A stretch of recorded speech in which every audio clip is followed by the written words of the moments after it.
I was arrested when Al-Shifa Hospital was surrounded by the Israeli military. I had stayed overnight to assist to a critical case. The next day, the hospital was encircled and I was detained with approximately 60 other medical personnel. I was attacked at the hospital, losing consciousness and sustaining injuries to my eyes and lips. On the way to the detention facility, we were beaten with fists, batons, and rifles. The transfer to Sdei Iman took 12 hours. I was forced to sit in a prostrated position, shackled and blindfolded. At Sdei Iman, I was placed in a designated enclosure, were stripped, searched, and beaten. Were placed on square mattresses. I was kept blindfolded and handcuffed all day and allowed to lie on the mattress only at night. I was interrogated 3 times, with each session lasting a different amount of time. The first interrogation lasted 7 hours.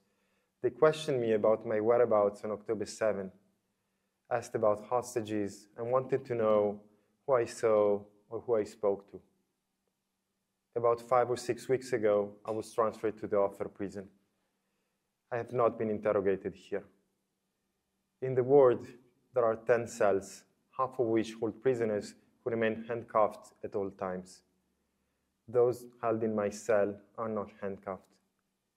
The cell measures approximately 5 meters by 10 meters and holds between 22 and 25 prisoners. There are 16 beds that are made of metal mesh, and we sleep on the floor.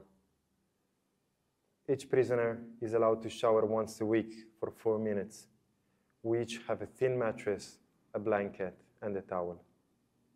I still wear the same short-sleeved shirt, pants, and underwear since my arrival, and we're only allowed to wash them once a week.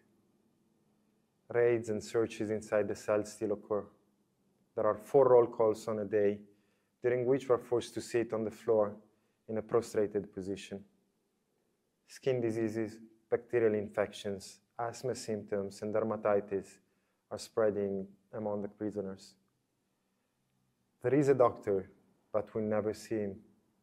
There are detainees with illnesses, yet no doctor examines them. There is a clinic, but detainees aren't seen there. As an orthopedic surgeon who found himself in a military prison, everything that happens here is unreasonable and illegal.